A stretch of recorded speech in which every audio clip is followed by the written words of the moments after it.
pretty obvious what I'm going to talk about, tattoos. But I noticed a lot of people have already done this on his Speaking to Inform YouTube. But tattoos receive a lot of discrimination from people who don't like them or don't know anything about them. So I wanted to kind of show a different aspect and show you that there are professional people, that it can be a lot different than just art on your skin. It's a lot deeper than that. So I wanted to talk about the history. So how long do you guys think tattoos have been around? 100 years, time. 1,000 years? Well, the oldest documented is 5,200 years. This is Edison, the Iceman. He was found by some people hiking in a mountain, actually. They found his dehydrated body. And you can see he had a bunch of like linear tattoos, just strange little markings. And it's it's believed that they were used for relieving pain of arthritis, because it was all at like joints, and on the back of that's the back of his leg, and there was some on his back. So they think that the reason for his tattoos was in order to relieve pain. And then they also found in Russia, this is a Siberian princess. Her name is Akok. It's U-K-O-K.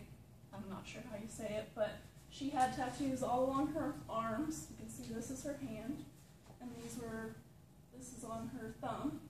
And the tattoos that they found on her were more artistic, like mystical creatures, and they think she may have been like a fairy tale, like she used to tell tales, travel, and she was also found with 2 warriors and 6 horses. That's how she was buried, and her warriors actually were covered with tattoos. So this was more of a art or storytelling through tattoos. And that's actually one of her warriors. You can see the black markings. They had a lot more prominent tattoos. They think that people had tattoos more as they age, so the older you are, the more tattoos you have. So they think that was also like a form of respect. So if you have lots more tattoos, I should respect you, you're my elder, that type of thing. And this is actually from Egypt. They found the hand with a lot of tattoo markings. So throughout history, there's been all sorts of cultures: Egyptian, Chinese, the Celtics, Mayans, Native Americans, all sorts of cultures have embraced tattoos for different reasons. She is actually the first white female in America to have tattoos. I'm not really sure what the markings on her chin represent, but I thought that was pretty cool. First white woman with tattoos in the United States.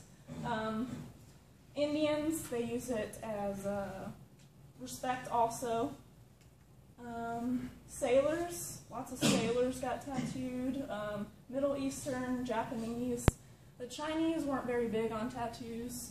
It was always kind of looked down on. So they weren't big into it. The Japanese, they like to tell stories, and they thought it warded off dragons.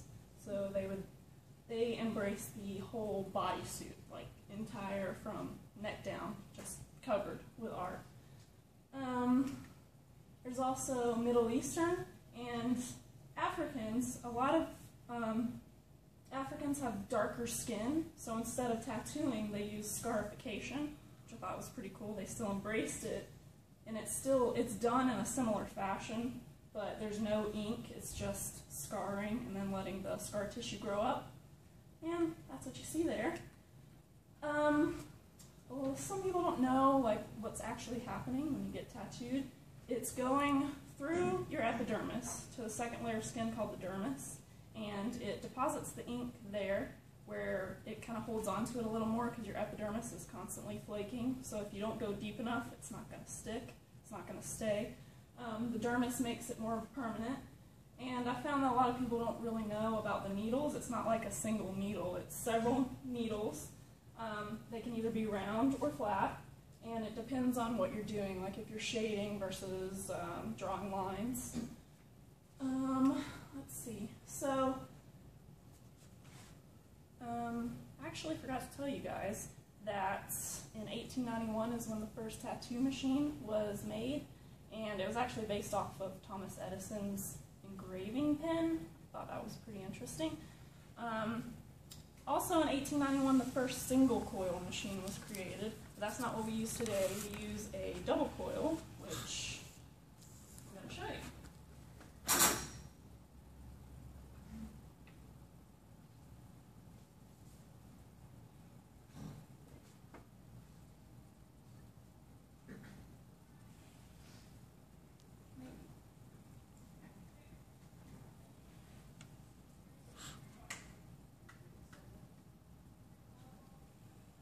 So this is a double coil machine.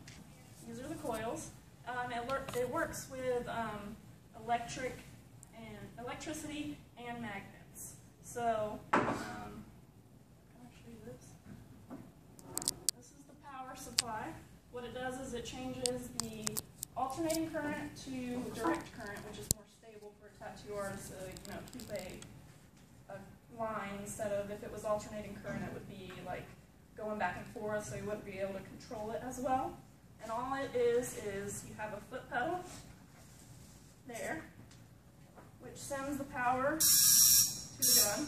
Obviously you have a needle. I don't, because my tattoo artist didn't let me borrow that. So, alright. So, there's a lot of things to think about when you are getting a tattoo. It's important for not only you to be prepared, but your artist has to be prepared, the shop has to be prepared.